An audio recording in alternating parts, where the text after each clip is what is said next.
Nagsimula ang episode 1 ng One Piece kung saan ay makikita natin si Gold Roger na pinaka-kinatatakutan na hari ng mga pirata na malapit ng bitayin ng Navy. Bago bitayin ay tinanong siya ng isang tao doon kung nasaan ang kanyang mga kayamanan, kaya't sinabi ni Roger na gusto mo ba ng mga kayamanan ko, sige sayo na, inipon ko ang lahat ng mga ito sa isang lugar kaya't kailangan mong hanapin ito ngayon. Kaya't nagkagulo ang lahat at gusto nilang hanapin ang kayamanan ni Roger, at dito na nagsimula ang bagong panahon ng mga pirata, at dahil dito ay maraming tao na ang mga naging pirata upang hanapin ang kayamanan, at ang isa sa mga ito ay ang isang batang lalaki na ang pangalan ay Monkey D. Luffy na gustong maging isang hari ng pirata, at ito talaga ang kanyang pangarap noong bata pa siya. At ngayon ay nagsisimula na si Luffy ng kanyang pakikipagsapalaran na maglayag sa dagat gamit ang isang maliit na bangka at kasama niya ang isang ibon. Nagplano si Luffy na hanapin ang kanyang magiging mga crew at gusto niyang magkaroon ng 10 mga tauhan at isang ibon, ngunit biglang nagkatagas ang kanyang maliit na bangka at upang makaligtas ay pumasok siya sa isang barilas na kahoy, at pagkatapos ay nagpalutang-lutang siya sa dagat. Samantala ay makikita ang isang matinding labanan sa pagitan ng dalawang naglalakihang mga barko kung saan ay nagpapasabugan ang mga ito. Ang isa sa mga kapitan ng barko ay si Captain Alvida at siya ang kapitan ng Alvida Pirates. At dito ay makikita natin ang mga pagpatay ng rebeldeng barkong ito at ang nanalo ay ang piratang pinamumunuan ni Captain Alvida. At pagkatapos ay iniangat sa malaking barko ang isang barilas na kahoy na pinaglalagyan ni Luffy at dinala nila ito sa ibabang bahagi ng barko. At hinahanap pala ni Alvida ang isang lalaki na ang pangalan ay Zoro. Tinanong niya ang isang matandang lalaki kung nasaan si Zoro ngunit hindi naman alam nito. At inakala ni Alvida na nagsisinungaling lang ang matanda, kaya't hinampas niya ito ng kanyang iron clamp weapon at agad na namatay ang matanda. Pagkatapos ay ipinag-utos niya sa isa niyang crew na si Kobe na linisin nito ang dugo ng matanda. Kinagabihan habang nililinis ni Kobe ang Iron Club ni Alvida ay bigla siyang nakarinig ng isang ingay mula sa barilas na nasa kanyang harapan, pagkatapos ay biglang lumabas si Luffy kaya't laking takot ni Kobe sa kanya at nagmakaawa siya dito na wag siyang patayin, ngunit sinabi ni Luffy kailangan ko lang ng pagkain at pagkatapos ay tinanong niya si Kobe kung meron ba dito. Sinabi ni Kobe na barko ito ni Captain Alvida at hindi ka basta makakakuha ng pagkain dito, ngunit hindi naman natatakot si Luffy at naghanap pa din siya ng pagkain doon. Pagkatapos ay ipinakita ang isang flashback kung saan ay ipinakita ang isang batang lalaki na nakikinig sa isang usapan na mayroong isang pirata na kulay pula ang buhok ang muling magbabalik. Nakita ng batang lalaki ito na naglilinis si Shanks kasama ang kanyang mga crew, at ang batang lalaki pala na ito ay si Luffy. Ayaw niyang tinatawag siyang bata dahil alam niya na kaya niyang maging isang pirata at balang araw ay magiging isa siyang hari ng mga pirata. Sinabi ni Shanks na matatapang na tao lang ang maaaring maging pirata, kaya't pumanik si Luffy sa barko at hiniwa niya ng kutsilyo ang kanyang pisngi sa harap ng lahat upang mapatunayan na matapang siya. At sa kasalukuyan ay nag-usap sila ni Kobe at sinabi ni Kobe kung gaano siya pinahihirapan ni Alvida sa barko nito, ngunit sinabi ni Luffy na plano niya ang hanapin ang mga kayamanan ni Roger sa Grand Line. Pinayuhan siya ni Kobe na wag na siyang pumunta dahil napakadelikado doon at mayroon ding matataas na mga alon, ngunit dahil matapang si Luffy ay pinagtawanan lang siya nito. Pagkatapos ay nakarinig sila ng isang kakaibang tunog na tila isang halimaw, ngunit sinabi ni Kobe na ingay lang iyon ng paghihilik ni Alvida habang natutulog. At nang aalis na sila gamit ang isang maliit na bangka ay nahuli sila ni Alvida dahil sa nagawang ingay ni Luffy. Sinabi ni Luffy kay Captain Alvida at sa mga tauhan nito kung sino siya at sinabi din niya na magiging isang hari ako ng mga pirata, ngunit pinagtawanan lang siya ng lahat. Sinabi ni Alvida na sino ang pinakamalakas sa buong karagatan kaya't sabay-sabay na sumagot ang kanyang mga tauhan at sinabing si Captain Alvida. Ngunit sinabi ni Luffy na sabi ni Kobe ay isa ka daw masamang dugong kaya't talagang nagalit si Alvida sa kanya. Pagkatapos ay binaril ng isang crew si Luffy ngunit tumalbog lang ang bala at hindi siya tinablan. Hinampas siya ni Alvida ng Iron Club nito kaya't naglaban silang dalawa. Gaya ng inaasahan ay ginamit ni Luffy ang kanyang signature move, ang kanyang Gomu Gomu pistol, kaya't tumilapon si Alvida sa dagat at pagkatapos ay isinama na niya si Kobe. Samantala ay makikita natin si Zoro na nagsindi ng isang kandila, pagkatapos ay dumating ang isang lalaki na ang pangalan ay Mr. Seven. Sinabi nito kay Zoro na sumali siya sa kanya at maging isang member ng crew ng kanyang pirata, ngunit tumanggi si Zoro at dahil dito ay tinangkas siyang patayin nito kaya't naganap ang isang matinding paglalaban nilang dalawa, at dahil sa galing sa paghawak ng espada ay nahati ni Zoro ang katawan ni Mr. Seven. Samantala matapos matalo ni Luffy ang pirata ni Elvida ay sumakay na sila ni Kobe sa isang maliit na bangka, tinanong siya ni Kobe kung bakit siya nabibinat kaya't ikinwento sa kanya ni Luffy na noong bata pa siya ay tinahi ni Shanks ang hiniwa niyang sugat sa kanyang pisngi, pagkatapos ay nakakita siya ng isang kakaibang purple fruit sa kahon ni Shanks at kinain niya ito. Samantala sa Makinos Bar ay may isang lalaking nanggugulo dahil naubusan na sila Shanks ng alak, kaya't nagalit ang lalaki at binasag niya sa lamesa ang alak na binigay sa kanya ni Shanks. Ngunit nanahimik na lang si Shanks at nilinis na lang ang sahig, pinagtawanan siya ng mga sigang lalaki at pagkaalis ng mga ito ay nakita ni Luffy ang lahat, kaya't nagalit siya kay Shanks at sinabing minaliit ka nila bakit hindi ka gumanti at pinagsabihan niyang isang duwag si Shanks, ngunit sinabi ni Shanks na ang paghihiganti ay hindi isang katapangan, at nang pigilan niya si Luffy na gantihan ang mga lalaki ay biglang nabinat ang kamay nito na parang isang goma, kaya't nalaman niya na nagkaroon ng kakaibang power si Luffy matapos nitong kainin ang Gomu Gomu fruit kaya't naging goma ang katawan nito. At sa kasalukuyan ay ipinakita ni Luffy kay Kobe ang kanyang power, pagkatapos ay tinanong ni Luffy si Kobe kung ano talaga ang gusto niyang maging, sinabi ni Kobe na gusto niya maging isang Navy kahit noong bata pa siya at sinabi niya na wala siyang kakayahan na tuparin ito, kaya't sinabi ni Luffy na tutulungan kita na maabot mo ang iyong pangarap na maging isang Navy, pagkatapos ay nagplano sila na pumunta ng Grand Line at sinabi niya kay Kobe na kailangan nating makapunta sa pinakamalapit na Navy headquarters, at ang goal ni Luffy ay makuha ang mapa ng Grand Line at isali si Kobe sa Navy. Samantala ay may isang babae naman ang mukhang pagod na nasa gitna ng karagatan at ang pangalan nito ay Nami, pagkatapos ay iniligtas siya ng dalawang lalaki at kaya pala ay kukunin lang pala ng mga ito ang baul ng kayamanan ni Nami, ngunit hindi nila inaasahang wala naman palang laman ang baul, niloko lang pala sila ni Nami at ninakaw ang kanilang bangka at pagkatapos ay nakakita si Nami ng isang mapa doon. Samantala ay nakarating na sila Luffy sa Shelltown, nakakita sila ng mga poster ng mga pinakakilalang mga pirata kaya't nagtanong si Luffy kung nasaan ang kanyang poster, pagkatapos ay kumain sila sa isang malapit na restaurant at naruroon din pala sila Zoro at Nami, nilapitan ni Nami ang isang lalaking sundalo na parang may gusto siyang kunin dito.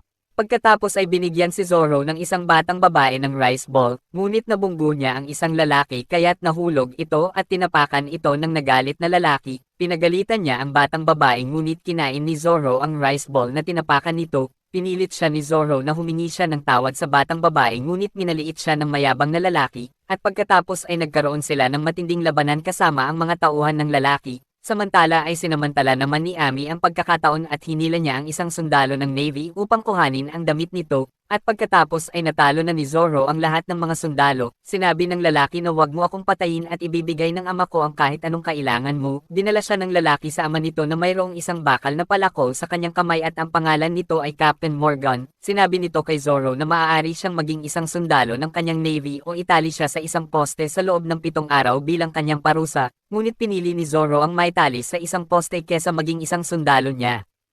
At sa maliit na bangka ay hindi alam nila Luffy kung paano nila mapapasok ang Navy headquarters hanggang sa magkaroon ng isang ideya si Luffy. Samantala ay itinali si Zoro ng anak na lalaki ni Morgan at lumabas si Luffy mula sa ibaba at inaya niya si Zoro na sumali bilang isang tauhan ng kanyang pirata, ngunit tumanggi si Zoro sa kanya at kahit umayaw ito ay pinakawalan pa din siya ni Luffy. At makikitang pinasok din pala ni Nami ang headquarters, sinubukang makalapit ni Luffy kay Zoro at tinanong niya ito kung bakit siya nahuli, ngunit sinabi ni Zoro na nagpahuli lang siya, sinabi ni Luffy na may dahilan ka kung bakit ka nagpahuli at iyon ay dahil isa kang mabuting tao, samantala ay nahuli naman si Nami ng sundalong ninakawan niya ng damit kanina, nagawa siyang talunin ni Nami at narinig ito ni Luffy kaya't sinabi niya na hinahanap niya ang mapa ng Grand Line kaya't nagtulong ang dalawa upang hanapin ang mapa.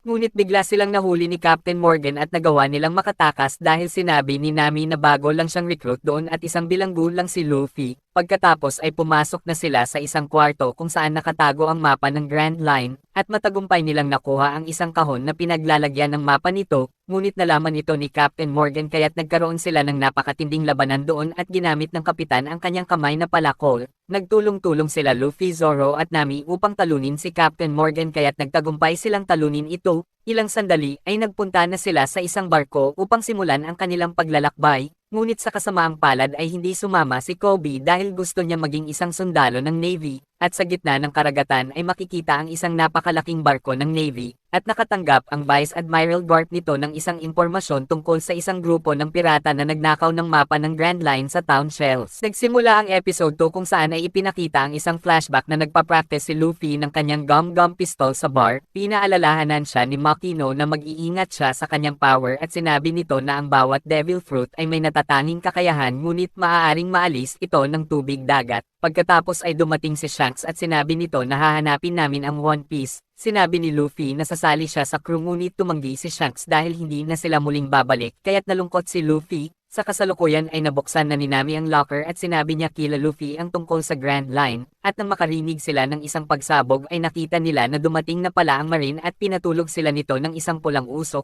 at bago mawala ng malay ay agad na nilunok ni Luffy ang mapa, at nang magising ay nalaman nila na nasa loob na sila ng isang malaking kahon at kinuha din ang kanilang mga sandata. Nag-aalala sila sa mapa ngunit sinabi ni Luffy na nasa isang ligtas na lugar lang ito, pagkatapos ay biglang bumukas ang kahon at dumating si Buggy na isang pirata, ikinulong niya at ginawang puppet ang lahat ng mga tao sa isla at pinilit niyang tumawa ang mga ito sa kanyang mga walang kwentang joke.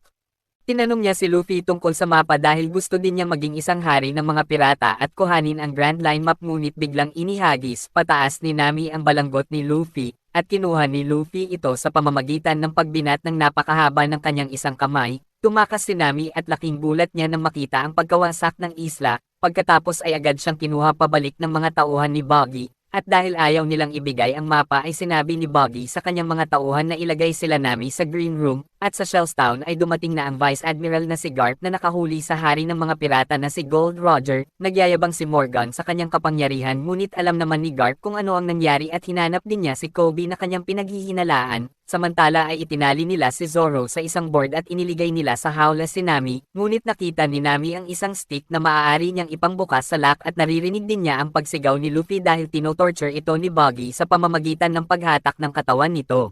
At kahit na nasasaktan na ay nakuha pa ding ngumiti ni Luffy, nakita ni Buggy ang kanyang balanggot at alam niya na kay Shanks ito, magkaibigan pala si Shanks at Buggy at sinabi niyang naiinggit ito sa kanya na hindi naman totoo. Pagkatapos ay sinabi niya sa isang matanda na hatakin pa ng husto si Luffy hanggang sa magkapira-pira na ito, ngunit tumanggi ang matanda kaya't ginamit ni Buggy ang isang bata upang hatakin ang katawan at patayin. Sobrang nagalit si Luffy kaya't nang makawala ay ginamitan niya ng kanyang gum-gum pistol si Buggy at tumilapon ang ulo nito sa audience, ngunit muling bumalik ang ulong natanggal ni Buggy sa kanyang katawan. Pagkatapos ay sinabi ni Buggy na kumain din siya ng devil fruit na chop-chop fruit at isang sandata ang kanyang katawan. Pinatulog niya si Luffy sa pamamagitan ng pagpapausok niya ng pulang usok. Samantala habang pinipilit buksan ni Nami ang lock ay biglang dumating si Kabaji, at gusto nitong gumanti kay Zoro dahil si Zoro pala ang pumatay sa kanyang kapatid na lalaki kaya't pinaglaruan niya ito at hinagisan ng kutsilyo. Samantala ay pinatawag ni Garp si Kobe at pinilit niya itong magsalita tungkol sa mga kaibigan nito. Wala na siyang choice kaya't sinabi niya na hindi niya sinusuportahan ang mga pirata dahil pangarap talaga niya ang maging isang navy. Pagkatapos ay isang flashback ang ipinakita kung saan ay muling bumalik ang lalaking nanggugulo sa bar. Nagalit sa kanya si Luffy at pinalayas niya ito ngunit binitbit siya sa leeg ng lalaki. Pagkatapos ay biglang dumating si Shanks at binugbog nila ang mga ito dahil ayaw niyang sinasaktan ang kanyang mga kaibigan. Pagkatapos matalo ang mga sigang lalaki ay hindi na nila makita si Luffy. At sa kasalukuyan ay nagising si Luffy na nasa loob siya ng isang tangke na may tumutulong tubig dagat. Takot sa tubig dagat si Luffy dahil nawawala ang kanyang kapangyarihan.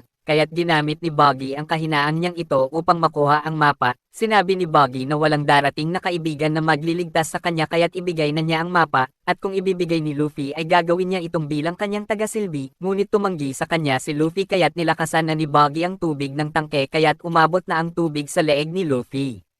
At sa flashback ay kinuha pala ng sigang lalaki si Luffy at dinala niya ito sa gitna ng dagat, at sinabi nito na wala nang tutulong sayo, ngunit biglang itinaob ng isang halimaw ang kanilang bangka kaya't agad na lumubog si Luffy ngunit iniligtas siya ni Shanks. Pagkakain ng halimaw sa lalaking siga ay humarap sa kanila ang halimaw ngunit hindi natakot si Shanks at pinaalis niya ito. Pagkaalis ng halimaw ay inakap siya ni Luffy at nakita niya na naputol ang isang kamay ni Shanks nang dahil sa kanya.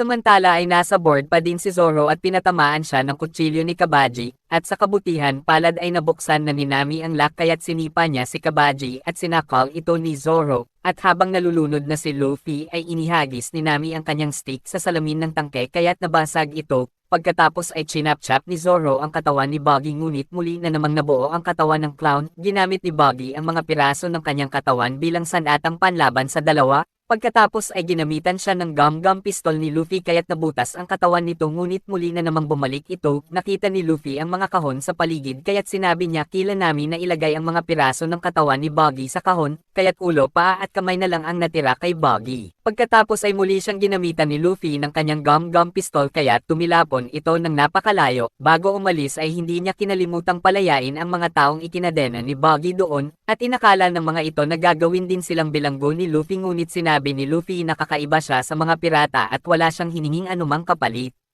Samantala ay in-announce ni Garp na wawasakin na niya ang pangarap ng mga pirata na gustong pumunta sa Grand Line at tutulungan siya ni Kobe sa kanyang paglalayag. Iginapos din niya si Morgan dahil hindi nagawa nito ang kanyang duty. Binigyan ng mga taga-isla ng ilang tinapay sila Luffy bilang pasasalamat sa kanila, ngunit kumuha lang ng isang piraso si Luffy dahil alam niya na mas higit na kailangan ng mga ito ang pagkain. At sa nakaraan ay ibinigay ni Shanks ang kanyang balanggot kay Luffy at sinabi niya na ito ang aking buong mundo, at ibalik mo na lang sa aking ito pag naging isa ka ng hari ng mga pirata, at naiyak siya nang magpaalam na sa kanya si Shanks. Nabutas ang pinakamamahal niyang balanggot sa paglalaban nila ni Buggy kaya tinahi ito ni Nami dahil alam niya na isang kayamanan ito ni Luffy. Pagkatapos ay may tinawagan si Nami sa isang kwarto at sinabi niya na ako ito at pwede mo nang sabihin sa kanya na nasa akin na ang mapa. Nagsimula ang episode 3 sa isang nakaraan sa Syrup Village kung saan ay pinatunog ni Usopp ang isang kampana upang ipaalam na paparating na ang mga pirata ngunit wala namang naniniwala sa kanya. Samantala ay nag-leak naman ang bangka nila Luffy, ibig sabihin na kailangan nilang makakuha kaagad ng isang bagong bangka. Nag-aalala si Nami sa kanyang telepono na nabasa, at upang makakuha sila ng bangka ay nagpasya sila na pumunta ng Syrup Village na kilala sa paggawa ng mga bangka. Samantala sa barko nila Garp ay nagkamali naman ng pagkakatali ang anak ni Morgan kaya't inayos ito ni Kobe, ngunit pinagalitan siya ng anak ni Morgan dahil mas magaling at matalino siya dito, pagkatapos ay pinuri ni Garp si Kobe dahil sa kanyang galing sa pagtatali. Nakarating na sila Luffy sa Syrup Village kung saan ay idinidikit ang mga poster ng mga kriminal sa mga pader at isa dito ay si Buggy. Samantala ay nakabalik na si Buggy at nakuha na niya ang mga bahagi ng kanyang katawan, pagkatapos ay dumating ang isang tauhan ni Arlong na gustong makipagkita sa kanya at nang tumanggi si Buggy ay bigla siyang sinuntok nito. At sa village ay naghahanap na sila Luffy ng kanilang bibiling barko ngunit sinabi ni Nami na magnakaw na lang sila dahil wala naman silang pera. Ayaw ni Luffy dahil mas gusto niya na makakuha ng isang maayos na barko sa tamang paraan, at sa wakas ay nakakita na si Luffy ng isang magandang barko na gusto niya. Nagkita sila ni Usopp dito at siya pala ang tagalinis ng barko at kilala din niya si Kaya na may-ari ng buong shipyard. Dinala niya sila Luffy sa isang napakarangyang lugar kaya't namangha silang lahat, ngunit hinagisan ni Butchie ng kutsilyo si Usopp dahil bawal siyang pumunta doon. Pagkatapos ay dumating si Kaya kasama ang kanyang mayordomo na si Klahadore at pinandidirihan nito si Usopp, at dahil birthday ni Kaya kaya't in-invite niya ang mga ito para sa isang hapunan, ngunit sinabi ni Klahadore na kailangan nilang maligo at magpalit ng damit bago umaten. Pagkatapos ay pumasok si Usopp sa kwarto ni Kaya upang ibigay ang kanyang regalong isang malaking perlas at ikinwento din niya kung paano niya kinuha ito. Gustong-gusto ni Kaya na makinig sa kanyang mga kwento ngunit nag-aalala naman si Usopp sa lumalala niyang kondisyon. At makikitang nagsusukat ng mga damit sila Luffy sa isang kwarto kung saan ay napagtanto ni Zoro na parang nakita na pala niya dati si Klahadore. Samantala ay binigyan ni Klahadore ng isang blue tea si Kaya. Inakala ni Kaya na isa itong gamot dahil bumubuti ang kanyang pakiramdam sa tuwing iniinom niya ito. Ipinagkatiwala niya ang lahat kay Klahadore dahil ito na ang nag-aalaga sa kanya mula nang mamatay ang kanyang mga magulang. At sa kusina ay naghahanda sila Butchie at Sham ng kakaibang soup at nang titikman na ito ni Butchie ay pinagbawalan siya ni Sham na parang may ginawa silang kakaiba sa soup. Samantala ay naglalaro si Garp at Kobe sa kwarto, ngunit natalo si Kobe dahil patuloy niyang iniisip ang manalo ngunit nang mag-set ng oras si Garp ay palagi nang nananalo si Kobe. Samantala ay nag-umpisa na ang birthday party kung saan ay naging interesado si Nami kay Mary na may kinalaman sa mga ari-arian ni Kaya. Pagkatapos ay dumating na si Kaya at gusto ni Mary na pag-usapan nila ni Kaya ang paglipat ng pagmamay-ari ng shipyard, ngunit hindi sila pinayagan ni Klahadore at sinabing mag-enjoy na lang muna sila sa selebrasyon. Pagkatapos ay ibinigay na ni Butchie ang inihanda nilang soup para kay Kaya. Nakipagpustahan si Luffy kay Nami na kukumbinsihin niya si Kaya na ibigay na lang ng libre ang barko, at kung hindi papayag si Kaya ay gagawin nila ang plano ni Nami na magnakaw na lang ng barko. At sa birthday ay masayang nag-dinner ang lahat at in-announce ni Luffy na isa siyang pirata at interesado siyang bilhin ang barko ni Kaya dahil pangarap niya ang maging isang hari ng mga pirata. Ngunit habang kinukumbinse niya si Kaya ay bigla silang pinalayas at sinisi ni Klahadore dahil biglang sumama ang pakiramdam nito. Ngunit sinabi ni Kaya na gabi na kaya dito na kayo sa bahay magpalipes ng gabi. Samantala ay dumating sa kwarto ni Garp si Helmepo at sinabi nito na nakita nila ang isang inabandonang bangka, kaya't pinapunte niya si Kobe sa Syrup Village upang hanapin ang mga pirata, at dahil dito ay nainggit si Helmepo kay Kobe. Nakipagkita si Mary kay Klahadore at sinabi nito na kailangan niyang makausap kaagad si Kaya dahil nakakapagduda ang paglilipat ng business ng paggawa ng barko nito sa kanya, at ito ang dahilan kung bakit gusto niyang makausap si Kaya kanina, ngunit hindi siya pinayagan ni Klahadore at napakabilis na pinatay siya nito sa pamamagitan ng pagsaksak ng 5 kutsilyo na lumabas mula sa mga kamay nito. Samantala ay iginapos at kinidnap ni Arlong si Buggy at gusto din niyang patayin si Buggy dahil sa panggugulo nito sa kanyang lugar at hindi pagbibigay ng kanyang parte. At bago siya patayin ni Arlong ay sinabi niya dito na ninakaw ni Luffy ang mapa at maaari niyang tulungan ito upang mahanap si Luffy dahil mayroon siyang mga mata at tenga kahit saan. Kinagabihan ay lumabas sila Luffy sa kwarto dahil gusto niyang kumain at gusto naman uminom ni Zoro, at sa tulong ng ilong ni Luffy ay nagpunta na sila sa kusina. Samantala ay nagnanakaw si Nami ng mga magagandang mga bagay sa bahay at nang makarinig siya ng ingay ay agad siyang nagpunta sa kwarto ni Kaya. Mahinahon at mapagkumbaba si Kaya at alam niya na nagnakaw si Nami sa kanyang bahay. Ngunit tinawag pa din niyang kaibigan si Nami at nag-usap sila na parang talagang mag-besties. Nakita din nila Luffy sa kusina si Usopp at kinuwento nito kung paano sila naging mag-best friend ni Kaya. At pagkatapos ay sinabi ni Luffy na kasama ni Shanks ang ama ni Usopp. Sinabi ni Zoro na gusto niyang uminom ng alak kaya't sinamahan siya ni Usopp sa basement. Ngunit nagpaiwan na lang si Luffy at tinunggan niya sa kaserola ang ginawang soup nila Butchie para kay Kaya. Pagkarating sa basement nila Zoro ay nakita nila ang pinatay na si Mary at nandoon din si Klahadore at kasama nito si Butchie at Sham, at hindi pala talaga Klahadore ang pangalan nito kundi siya si Kuro na kapitan ng Black Cat Pirates. Ipinakita ni Zoro ang kanyang kasanayan sa paghawak ng espada ngunit hindi siya umubra kay Klahadore dahil napakabilis kumilos nito. Pagkatapos ay bigla siyang pinukpok sa ulo ng bote ni Sham at agad namang tumakas si Usopp sa bintana. Hindi na siya inintindi ni Klahadore dahil wala naman naniniwala sa kanya, at sa kwarto ay nagpaalam na si Nami kay Kaya. Samantala ay itinapon naman nila Butchie at Sham sila Mary at Zoro sa balon. Gaya ng dati ay inalerto ni Usopp ang lahat ng mga taga-nayon na inatake sila ng mga pirata, ngunit iniisip ng mga tao na nagsisinungaling na naman siya dahil palagi na niyang ginagawa ito kahit noong bata pa siya, at kahit nagsasabi na siya ng totoo ngayon ay wala nang naniniwala sa kanya. Pagkatapos ay naalala niya nang isumbong siya ng isang matanda sa kanyang may sakit na ina. Sinabi ng kanyang ina na huwag mong sinasabi sa mga tao na paparating na ang mga pirata. Sinabi ni Usopp na paparating na talaga sila at kasama nila si Papa, at pag dumating na siya ay magiging maayos na ang pakiramdam mo, at pagkatapos ay namatay na ang kanyang ina, at sa kasalukuyan ay sinabi niya na narito na ang mga pirata ngunit wala namang naniniwala sa akin. Ngunit biglang dumating si Kobe at sinabi nito na naniniwala ako sa'yo. Simula ang episode 4 kung saan ay nagising na si Zoro at nalaman niya na nasa ilalim siya ng isang balon. Ginamit niya ang alaala ni Queen na laging tumatalo sa kanya noon sa kanilang training. Ipinakitang sumuko na si Zoro dahil hindi niya matalo si Queen, ngunit sinabi nito na magiging magaling din siya pagdating ng araw, at nangako sila sa isa't isa na maging isang pinakamagaling na humawak ng espada sa buong mundo. Ngunit namatay sa aksidente si Queen, at ginamit niya ang pangakong ito upang magawa niyang makaahon sa napakalalim na balon. Samantala ay hinahanap na ni Kobe ang mga pirata na nasa isla na sila Luffy at Kuro. Hindi alam ni Usopp kung ano talaga ang pakay nila Kobe na hulihin sila Luffy, kaya't sinamahan niya sa mansyon ang mga marine. Bagsak pa din si Luffy dahil sa inubos niyang soup na may lason. Nakita siya ni Nami at tinangka niyang buhatin ito, ngunit nang marinig niya na may paparating ay kaagad siyang nagtago sa kabinet ng mga kawali. Pagkatapos ay dumating sila Butchie at Sham na nagtatalo tungkol sa inilagay nilang lason sa soup ni Kaya. Tinanong sila ni Klahadore kung bakit nakabagsak sa lamesa si Luffy. Sinabi ni Butchie na inubos ni Luffy ang isang kaserolang soup na may lason. Lingid sa kanila ay narinig ni Nami ang lahat ng kanilang mga pinag-uusapan. Pagkatapos ay biglang dumating na ang mga Marine, hinanap ni Kobe ang mga kutsilyong ipinampatay na nasa kamay ni Kuro na isinumbong ni Usopp, ngunit sinabi ni Kuro na nagkaroon ng problema sa pag-iisip si Usopp mula nang mamatay ang ina nito kaya't hindi na ito pinaniniwalaan ng mga tao. Sinabi din niya na nagsama ng pirata si Usopp kaya't ibinigay nila si Luffy na pinalabas nilang lasing at maraming kinain. Samantala ay pinupok ng kawali ni Nami si Sham kaya't narinig ni Kobe ito, pagkatapos ay agad nagpunta si Usopp sa kwarto ni Kaya upang balaan ito sa totoong pakay ni Kuro at ang pagpatay nito kay Mary, ngunit hindi siya pinaniwalaan at sinampal siya ni Kaya at sinabing hindi ako nakikipagbiroan, ngunit nanindigan si Usopp at sinabing hindi ako aalis hanggat hindi ka siguradong ligtas.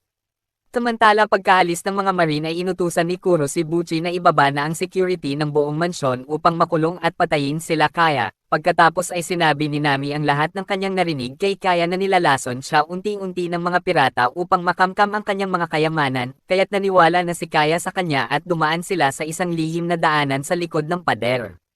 Ngunit nag-uubo si Kaya kaya't narinig siya ni Kuro at sinaksak nito ng ilang beses ang pader at sinundan sila nito. Samantala ay biglang sumuka si Luffy ng napakaraming bluesop kaya't bumalik na ang kanyang malay. Sinabi niya kay Kobe na kailangan niyang bumalik dahil papatayin ni Kuro si Kaya ngunit tinutukan siya ng baril ni Helmepo upang hindi makatakas. Pagkatapos ay biglang sinuntok ni Zoro si Helmepo at umalis na sila ni Luffy. Pagkarating nila sa mansyon ay hinanap nila si Kuro, at nang mahuli ni Kuro sila Kaya at Nami ay tiniredor ni Usopp si Kuro kaya't inatake siya nito, samantala ay nakikipaglaban naman si Zoro kila Buchi at Sham. At nang papatayin na ni Kuro si Kaya ay biglang pinigilan siya ng humabang kamay ni Luffy, pinaglaruan niya si Luffy sa pamamagitan ng pagkilos nito ng mabilis at hiniwa niya ito sa dibdib, ngunit ginamitan siya ng gum-gum pistol sa pamamagitan ng ulo ni Luffy kaya tumilapon ng napakalakas si Kuro palabas ng bintana, at napabagsak na din ni Zoro si Buchi at Sham. Pagkatapos nilang matalo ang mga masasamang mga pirata ay sinabi ni Nami na kailangan nilang umalis kaagad dahil alam na ng mga Marine na naroroon sila, ngunit sinabi ni Luffy na paano tayo aalis, wala naman tayong barko, kaya't pumayag na si Kaya na ibigay na lang ng libre ang barkong gustong-gusto ni Luffy. Ipinangalan ni Luffy ito sa tapat na butler nila Kaya na si Mary bilang alaala dito. Pagkatapos ay inaya na ni Luffy si Usopp na sumakay na ng barko at sumali sa kanyang crew, ngunit hindi maiwanan ni Usopp ang kanyang kaibigan kaya't sinabi ni Kaya na kaya ko na ang sarili ko at hinalikan siya nito. Samantala ay sinabi ni Kobe kay Garp na nabigo siyang mahuli si Luffy ngunit sinabi ni Garp na nagawa mo naman ang tama ang dapat mong gawin, at palagi akong may backup plans at iyon ay ang mapalayas ang mga pirata.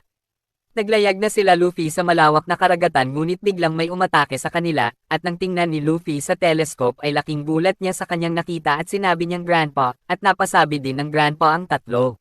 Nagsimula ang episode 5 sa isang nakaraan noong isang bata pa lang si Luffy kung saan ay gumawa siya ng isang pirate ship, ngunit biglang dumating ang kanyang lolo at sinabing paano kang magiging isang marine kung nag-aaksaya ka lang ng oras dito, ayokong maging marine at isa akong pirata. Pagkatapos ay sinira na nito ang kanyang ginawang kahoy na barko, pagkatapos ay binuhat na siya ng kanyang lolo upang mag-training, at sa kasalukuyan ay inihanda na ni Luffy ang kanyang tropa ngunit hindi naman sila handa sa pakikipaglaban, at nang ilalagay na ni Usopp ang mga cannonballs ay naihulog niya ang mga ito, pagkatapos ay sinabi ng kanyang lolo na sumuko na sila ngunit pasigaw na tumanggi si Luffy kaya't galit na hinagisan sila ng kanyang lolo ng isang cannonball, pinalobo ng malaki ni Luffy ang kanyang katawan kaya tumalbog pabalik ang cannonball at tumama ito sa isang layag ng admiral ship, at nang dahil dito ay bumagal na ang barko ng kanyang lolo kaya't hindi na sila nahabol ng mga ito at pagkatapos ay nawala na sila sa isang napakakapal na hamog sa dagat.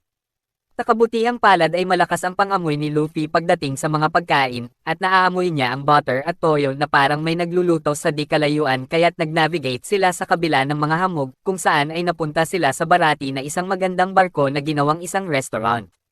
Dahil puno na ito ay sinabi ni Usopp sa waiter na gusto mo bang paalisan ang isang magiging hari ng mga pirata, dahil hindi pumayag ang matandang lalaki kaya't naglagay na lang si Nami at nagawa nilang makakuha ng isang lamesa. At habang kumakain sila ay makikilala naman natin ang makarismang fighter chef na si Sanji at kaagad niyang naagaw ang pansin ni Luffy, nagkaroon sila ng magandang pagsasamahan kaya't masaya silang nagdiwang lahat. Pagkatapos kumain ay nakipag-toast si Luffy dahil sa kanilang tagumpay laban sa mga Marine, ngunit hindi naman ganoon ang tingin ni Nami at sinabi nito na ang tunay na dahilan kung bakit hinahabol sila ng mga Marine ay ang lolo ni Luffy na isang Vice Admiral.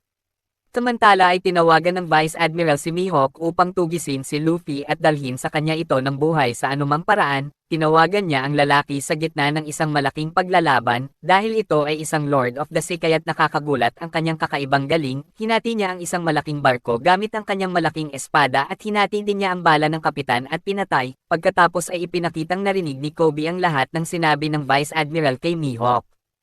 At sa barati ay pinirmahan na ni Luffy ang kanilang bill na ibinigay ni Sanji, na nangangakong babayaran niya ito ng buong buo at may interes pa kapag naging isa na siyang hari ng mga pirata, kaya't nagalit sa kanya ang head chef na si Zeph at sa halip ay pinaghugas siya nito ng mga pinggan hanggang sa tuluyang mabayaran niya ang utang.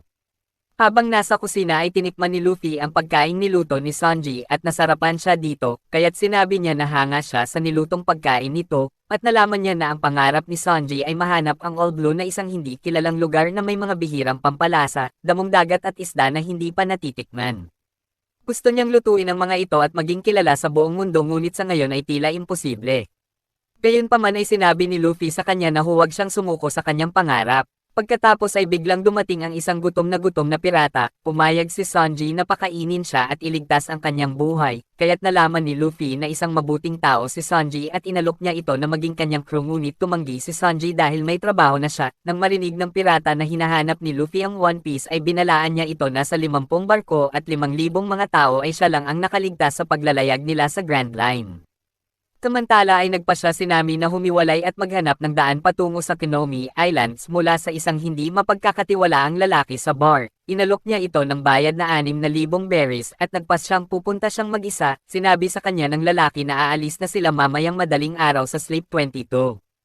Pero bago siya umalis ay nagpahulaan sila ni Zoro na kung sino makakahula ng kanilang mga buhay ay siyang iinom ng alak, at nang magpakita si Mihawk ng gabing iyon upang hanapin sa kanila si Luffy ay hinamon siya ni Zoro sa isang tunggalian hanggang mamatay bukas ng madaling araw, kaya't laking gulat nila Nami at Usopp at agad nilang ipinaalam ito kay Luffy.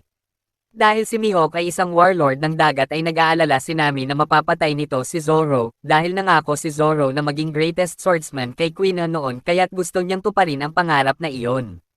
Napagtanto ni Luffy na hindi niya kayang hadlangan ang pangarap ni Zoro kaya't hinayaan niya itong makipaglaban. Sinabi ni Zoro kay Nami na bakit ka ba nakikialam kaya't sinabi ni Nami na kaibigan mo ako, ngunit sinabi ni Zoro na wala siyang kaibigan na kagaya mo lang din. Pagsapit ng madaling araw ay nagpunta na si Nami sa pantalan at matagal na nag-iisip kung tutuloy pa ba siya. Samantala ay nagpakita na si Zoro upang labanan si Mihawk, gamit ang napakaliit na espada ay hindi niya magawang tapatan ang kakaibang galing ni Mihawk. Patuloy silang naglaban ng kanilang galing sa paghawak ng espada, ngunit nasaksak siya ni Mihawk sa dibdib. Sinabi nito na bakit hindi ka pa umaatras kaya't sinabi ni Zoro na hindi ko kayang tuluyang mawala ang pangarap ko. Pinahalagahan ni Mihawk ang katapangan ni Zoro at nagpasya na ilabas ang kanyang pinakamahusay na espada para dito. Makikitang ginawang tila elesina ni Zoro ang kanyang 3 espada ngunit nasira pa din ni Mihawk ang kanyang 2 espada. At nang matalo na siya ni Mihawk ay pinayagan niya itong laslasin siya sa kanyang dibdib at itumba siya kaya't laking gulat nila Luffy nang makita nilang bumagsak si Zoro. Pagkatapos ay sinabi ni Mihawk ano ang layunin mo Luffy kaya't sinabi ni Luffy na magiging isa akong hari ng mga pirata. Pagkatapos ay sinabi niya kay Zoro na masyado pang maaga para mamatay ka, magpalakas ka at hanapin mo ako at hihintayin kita. At pagkatapos ay umalis na ito, habang nakabagsak sa sahig ay sinabi ni Zoro na hindi na siyang muling magpapatalo at magiging isa siyang greatest swordman in the world. Nagsimula ang episode 6 nang dalhin nila Luffy si Zoro sa kusina, wala pa ding itong malay at maraming dugo na ang nawala. Sinabi ni Nami na maghanap si Luffy ng kahit na sinong tao na maaaring makatulong kay Zoro. Agad na sinabi ni Luffy kila Zeph at Sanji ang malalang kalagayan ni Zoro kaya tumulong na sila sa grupo. Hindi sila mga doktor ngunit maaari nilang gamitin ang kanilang kasanayan sa pagluluto upang mapagaling ang sugat. Gumamit si Zeph ng balat ng isda upang matakpan ang mahabang sugat sa dibdib ni Zoro. Sinabi ni Zeph na ito ay isang old trick na makakatulong sa pagpapagaling ng mga sugat ng mas mabilis. Sinabi din niya na kausapin at kwentuhan si Zoro at bantayan palagi.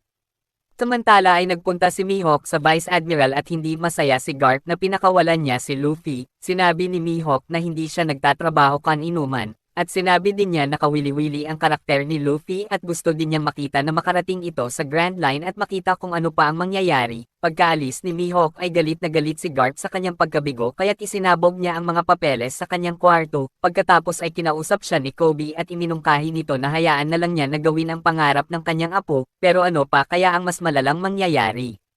Habang walang malay si Zoro ay naniniwala si Luffy na magkakamalay ito ngunit hindi naman nakakasiguro sila Sanji at Usopp. Pagkatapos ay ikinwento ni Sanji kung paano sila nagkakilala ni Zeff at kung paano siya naging pirata, ipinakita ang isang nakaraan pagkalipas ng 9 na taon, si Zeff ay isang nakakatakot na pirata noon ngunit si Sanji naman ay isang batang lalaki lang na nagluluto sa kusina na mayroong pangarap na mahanap ang All Blue. Nang magpakita si Zeff ay bigla silang inilubog ng napakalakas na bagyo kaya nalunod ang lahat at silang dalawa lang ang nakaligtas, nagtigisa sila ng bag ng pagkain at sinabi ni Zeff na magbantay si Sanji ng dadaan na barko at pagkatapos ay pinaalis na siya nito, napunta sila sa isang malaking bato na hugis kabute, lumipas ang araw at gabi at unting-unting kinain ni Sanji ang kanyang mga pagkain sa bag, kinagabihan habang umuulan ay dumaan ang isang barko kaya't nagsisigaw si Sanji ngunit hindi naman siya narinig nito, at sa ika-30 araw ay isang tinapay na lang natitira niyang pagkain at makikitang naubos na din ito kinagabihan.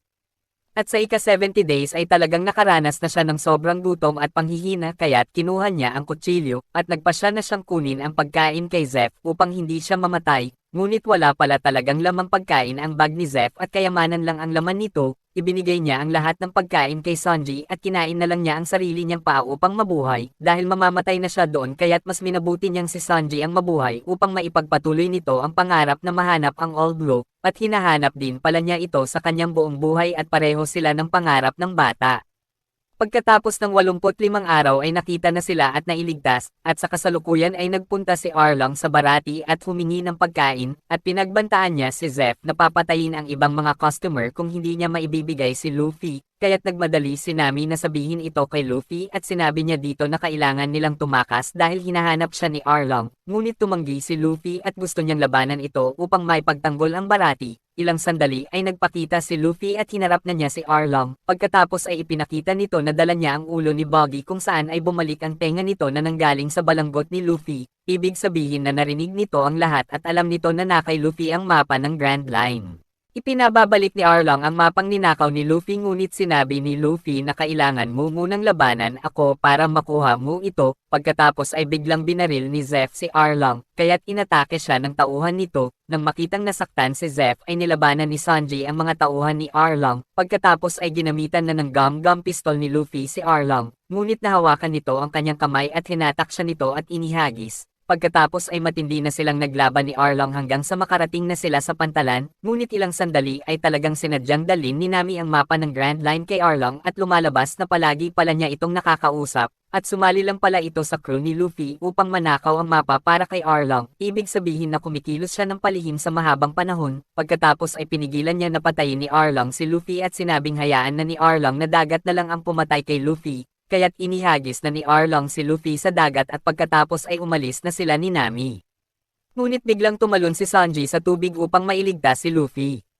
Pagkatapos ay nag-away sila Zeff at Sanji kaya't sinabi ni Sanji na sasama na lang siya bilang isang crew kila Luffy. Nagsimula ng mapanghinaan ng loob si Luffy dahil halos lahat ay nawala na sa kanya, at pagkatapos ay bumulong siya sa kanyang sarili at sinabing gumising ka na Zoro dahil kailangan kita, pagkatapos ay biglang nagsalita si Zoro kaya tuwang-tuwa si Luffy dahil buhay ito, nangako si Zoro na mananatili siya sa tabi ni Luffy anuman ang mangyari at naniniwala siya na isang tunay na kapitan ng dagat si Luffy, gustong-gusto din niyang mahanap ang One Piece kasama si Luffy. Pagkatapos ay sumang-ayon silang lahat na hanapin at sundan si Nami, kinabukasan ay naghanda na sila upang maglayag at biglang sinabi ni Sanji kay Luffy na baka kailangan yun ng tagaluto, kaya tuwang-tuwa si Luffy dahil sumama na sa kanila si Sanji. Habang papaalis ang barko nila Luffy ay naroon din si Zeff upang magpaalam kay Sanji na may luha sa kanyang mga mata. Tinawag ni Zeff si Sanji at sinabi niya na dito na panatilihing nitong tuyo ang kanyang mga paa. Umiiyak si Sanji at sinabing Zeff utang ko sayo ang aking buhay, at hindi kita malilimutan kahit kailan at maraming salamat sa pagtitiis mo sa akin, at pagkatapos ay nag-iyakan silang dalawa habang nagpapaalam sa isa't isa. Sa gitna ng kanilang paglalayag ay sinabi ni Usopp kay Luffy na susundan natin si Nami pero paano natin siya mahahanap, sumagot si Luffy at sinabing may kilala akong alam maghanap, pagkatapos ay ipinakita ni Luffy ang ulo ni Buggy na inilabas niya sa isang bag, at naghilo si Buggy at tumawa. Nagsimula ang episode 7 sa paghahanap nila Luffy kila Nami at Arlong. Nasa ibabaw ng deck ang ulo ni Buggy at patuloy itong dakdak ng dakdak sa kanila, nagtatalo sila ni Zoro at inihulog siya nito sa isang balde, at sa wakas ay nakita na nila ang kanilang destinasyon at ito ang Kanomi Island. Pagkatapos ay ipinakita ang isang nakaraan, na si Nami ay lumaki sa isla ng Coco Village. Nagalit kay Nami ang umampon sa kanya dahil ninakaw niya ang isang libro sa bookstore. Galit na sinagot ni Nami ang kanyang ina at sinabing ayaw ko na maging isang mahirap at palaging sinusuot ang pinaglumaang damit ni Nojiko. Sinabi din niya na hindi ko kayo kapamilya, hindi ko siya kapatid at hindi kita tunay na ina, ngunit ipinaliwanag ng kanyang ina at sinabing natagpuan ko kayo ni Nojiko na magkasama pagkatapos ng matindi naming pakikipaglaban sa mga pirata sa isang isla, kahit sugatan nagugutom at mamamatay na ay pinilit kong mabuhay dahil kailangan kong maalagaan at mabuhay kayong dalawa. At sa kasalukuyan ay makikitang nakikipaglaro si Nami ng baraha sa mga mangingisda at pagkatapos makipagtalo ay nagpunta na siya sa part ni Arlong kung saan siya ikinedena ng 12 taon. Pagkatapos ay nagpasalamat sa kanya si Arlong dahil sa pamamagitan niya ay magagawa na nitong pagharian ang mundo, ngunit alam ni Nami na wala siyang bahagi sa misyong ito. At kailangan lang tuparin ni Arlong ang ipinangako nito sa kanya. Tinabi ni Arlong na kuhanin ni Nami ang tribute payment ng Coco Village ngunit tumanggi siyang maningil doon at talagang sinadya ni Arlong na papuntahin si Nami doon upang pahirapan siya. Dahil ang nayon na iyon ay ang nayon nila Nami. Dumating si Garp sa Barate kasama ang iba pang mga marine, hindi pumunta si Garp dito upang hulihin si Zeph dahil huminto na ito sa pagiging isang masamang pirata, at nagpunta lang si Garp upang tanungin ang kanyang apo na si Luffy, ngunit nagkunwaring walang alam si Zeph tungkol kay Luffy kaya't inalok na lang niya itong kumain. Samantala ay nakarating na sila Luffy sa Coco Village at hindi nila alam na nandoon din pala si Nami. Mula sa malayo ay nakita nila si Nami na kinukuha ang tribute payment ng mga taga-nayon, mahirap ang Coco Village kaya't hindi nila maibigay ang kinakailangang pera. Pinagsabihan siya ni Nojiko at sinabing bakit siya nakikipagtulungan sa malupit na si Arlong. Pagkatapos kunin ang nagkulang na bayad ng mga taga-nayon ay pinuntahan niya si Luffy at sinabing bakit nandito kayo. Sinabi ni Luffy hindi ka ganito Nami, kung kailangan mo ng tulong tutulungan ka namin. Ngunit nagalit si Nami at sinabing hindi ko kayo kailangan at kahit kailan ay hindi ako naging bahagi ng inyong walang kwentang crew, at ayoko na kayong makita kahit kailan. Gayunpaman ay kitang-kita sa kanyang mukha na masakit sa kanya na sabihin ito kila Luffy. Nawalan na ng pag-asa sila Zoro at Usopp kay Nami ngunit alam nila Luffy at Sanji na parang may itinatago ito. Upang malaman ang tunay na dahilan ay kinausap ni Luffy si Officer Genzo, ang tumanggap ng libro mula kay Nami noon. Tinabi nito na kausapin nila si Nojiko na nakatira sa taniman ng mga tangerine. Pagdating nila sa bahay ni Nojiko ay sinabi ni Luffy na kaibigan at isang crew niya si Nami at gusto nilang tulungan ito. Sa kabila ng pagtutok ng baril sa kanila ni Nojiko ay talagang si Sanji lang ang nakakumbinse sa kanya, na bilang kapalit ng kanyang oras at impormasyon ay ipagluluto siya nito ng masarap na pagkain. Kinagabihan ay dinala na ni Nami ang nakuhang bayad kay Arlong at gusto niyang ipakiusap ang nagkulang na ibinayad ng Coco Village, ngunit biglang dumating si Captain Nazumi kasama ang mga mari, at itinatago nito ang kanyang masamang gawain sa pamamagitan ng pangungurakot ng pera. Sa ngayon ay marami nang nagagawang masasamang mga bagay si Arlong kaya't nanghihingi si Nazumi ng karagdagang lagay, kaya't inaya siya ni Arlong na pag-usapan na lang sa loob at pinasama din niya si Nami. Samantala ay ikinwento na ni Nojiko kila Luffy ang nakakalungkot na pangyayari ng atakihin ng mga pirata ang kanilang nayon, pagkatapos ay ipinakita ang isang nakaraan kung saan ay ibinalik na ni Nami ang ninakaw niyang libro ng mapa sa isang lokal na opisyal, ngunit biglang umatake sila Arlong kasama ang kanyang mga tauhan at sinabing sa akin ang nayong ito at ibinaligtad nito ang isang kubo, kaya't nang makita ay nagtatakbo silang mag-iina at pinagtago sila sa silong. Ngunit sa kasamaang palad ay nahanap sila ni Arlong at binuksan nito ang pinto, humingi ito ng tribute payment sa kanilang ina na 100,000 berries kada tao, nang dahil sa 3 plato ay nalaman ng mga ito na 3 pala sila doon. Nang sakali ni Arlong ang kanilang ina dahil nagsinungaling ito ay biglang lumabas si Nami upang iligtas ang ina, at dahil walang maibigay na bayad para sa 2 anak ay ipinalit nito ang sariling buhay upang hindi patayin sila Nami. At pagkatapos sabihing mga anak mahal ko kayo ay binaril na ito ni Arlong. Sa kasalukuyan ay nagpunta sa labas si Luffy at Zoro at nag-usap sila sa bubungan. Sinabi ni Zoro na huwag magtitiwala si Luffy kila Nami at Sanji, ngunit alam niya na maaaring may dahilan si Nami. Samantala ay binigyan na ni Arlong ng malaking halaga ng pera si Nazumi at ipinahiya niya ang mga tao sa pang-aalipin sa kanila. At nagpasya siya na gumanti sa mga tao, kaya't ang kinuha na lang ni Nazumi ay ang napagkasundoan nilang pera upang hindi na magkagulo. Kinuha na rin ni Nami ang pagkakataon at sinabi niya dito na tuparin ni Arlong ang kanyang pangako dahil bibigyan niya ito ng 100 milyong berry. Pagkaalis ni Nami ay sinabi niya sa kanyang tauhan na tawagin ulit si Nazumi. At sa barati habang nag-iinuman ay sinabi ni Kobe ang lahat ng sikreto kay Helmepo. Pagkatapos ay sinabi ng bartender ang lugar na pinuntahan nila Luffy, at nang malaman ito ni Garp ay nagtungo na sila sa Konomi Island. Samantala ay may hinuhukay si Nami malapit sa libingan ng kanyang ina at kinuha niya ang isang kahon. Pagkatapos ay dumating si Nojiko at hinampas siya nito, ngunit nagawang makaiwas ni Nami sa kanyang pag-atake at sinubukan niyang magpaliwanag dito.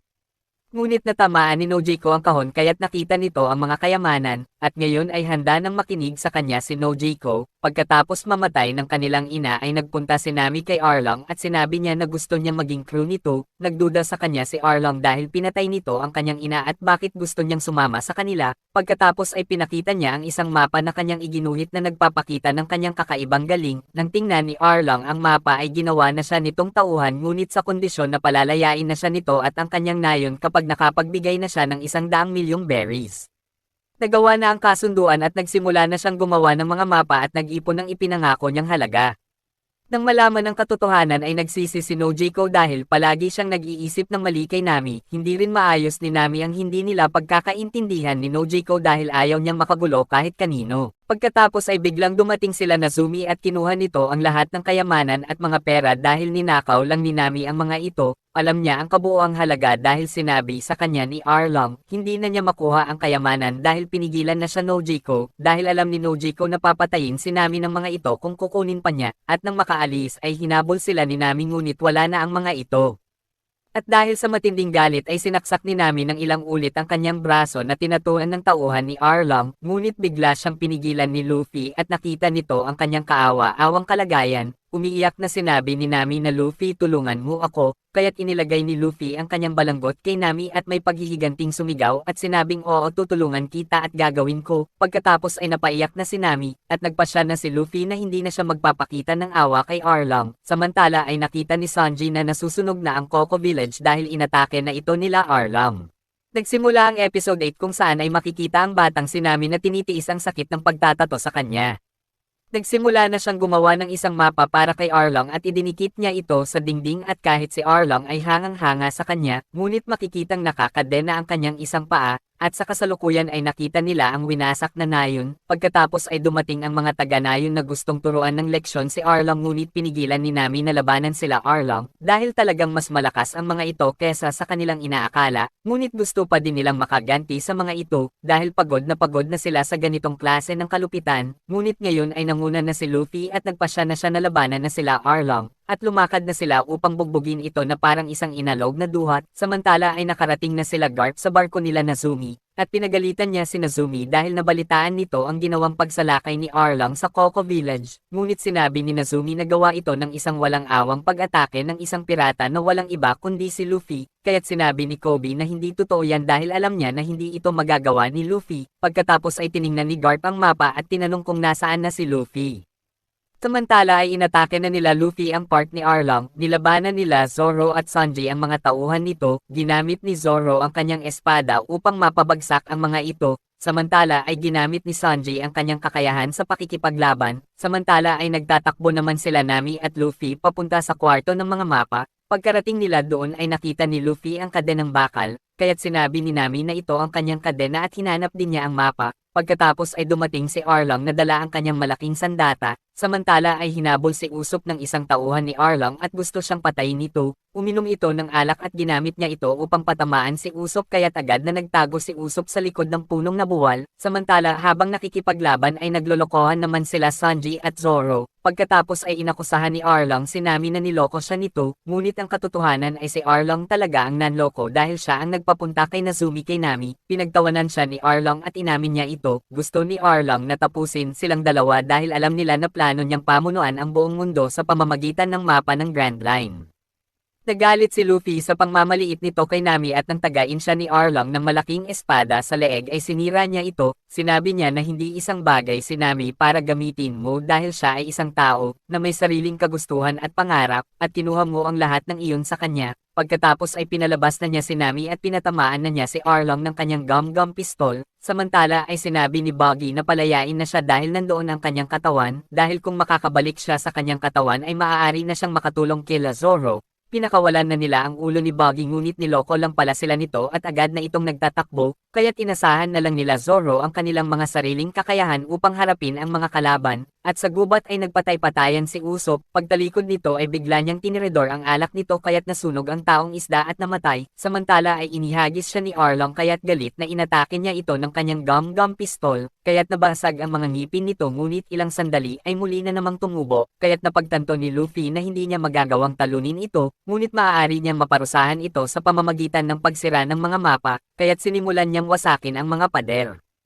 Pagkatapos ay sinabi ng karate man na baliw si Nami dahil naniniwala siya sa mga mahihinang katulad niyo, kaya't nang dahil sa galit ay tinadyakan siya ni Sanji ng napakalakas, at pagkatapos ay nagsama-sama na silang lahat at umaasa sila na sana ay okay lang si Luffy. Samantala matapos gum-gum gat lang ni Luffy si Arlong ay sinundan niya ulit ito ng gum-gum battle axe kaya't dahil sa lakas ng kanyang pagkakasipa ay lumubog sa lupa si Arlong at gumuho ang gusali. Kaya't nag-alala silang lahat sa labas kay Luffy, ngunit makikitang ligtas itong lumabas at sumigaw na Nami kaibigan ka namin at kami ang iyong crew, at pagkatapos ay nagtawanan na silang lahat. Kinagabihan ay nagdiwang ang Coco Village at nagluto din ng masasarap na mga pagkain si Sanji. Pagkatapos ay dumating ang lolo ni Luffy at ipinag-utos nito na hulihin silang lahat, ngunit tumanggi sila Kobe at Helmepo. Hinamon ni Garp na lumaban si Luffy kaya't ginamit ni Luffy ang kanyang gum-gum pistol, ngunit iniwasan ito ni Garp at sinuntok niya si Luffy ng ilang beses, ngunit patuloy pa ding sinasabi ni Luffy ang kanyang pangarap na maging isang hari ng mga pirata at makuha ang One Piece. Alam ni Garp na matigas ang ulo ng kanyang apo na kagaya niya at hindi pa din makikinig ito sa kanya, kaya tumawa na lang si Garp at hinayaan na lang sila Luffy. Ngunit hinikayat pa din ni Nazumi si Garp na hulihin si Luffy ngunit bigla siyang hinampas sa ulo ni Nami kaya't bumagsak ito, at sa sumunod na eksena ay makikita natin si Nami sa puntod ng kanyang ina. Sinabi niya na mama nagawa ko na, malaya na ako. Pagkatapos ay dumating si Nojiko at sinabi nito na manatili na lang siya sa nayon, ngunit sinabi ni Nami na kailangan niyang umalis. Samantala ay dumating si Kobe upang dalhin ang poster ni Luffy nang may malaking pabuya sa kanyang ulo. Dahil sa tuwa ay inakap niya si Kobe dahil gusto talaga niya ang maging isang wanted, at pagkatapos ay ipinakita niya ito kila Nami. Alam ng lahat na dahil dito ay hahabulin na sila ng mga pirata, at kailangan nilang maging maingat dahil nasa panganib na ang kanilang mga buhay. Ngunit hindi naman ito sineryoso ni Luffy dahil pupunta sila ng Grand Line kung saan ay matutupad na ang kanyang pangarap. Nakita ng lahat ang poster at natuwa silang lahat dito. Proud sila Zeph Makino at Kaya dahil nakamit na ni Luffy ang maging isang pirata. Naging team din si Buggy at Alvida upang hulihin siya. Natuwa din si Garp nang makita ang poster. Pagkatapos ay dumating sila Kobe at Helmepo para sa kanilang kaparusahan dahil sa kanilang ginawa. Ngunit mas minabuti na lang ni Garp na bigyan sila ng training. Samantala ay nagpapahinga naman sila Shanks at ang kanyang mga kasamahan nang dumating si Mihawk at ipinakita nito ang poster ni Luffy. Kaya't nang makita ay tuwang-tuwa silang lahat at sinabi niya sa kanyang crew na umorder pa ng mga alak dahil gusto nilang ipagdiwang ang kanilang tagumpay.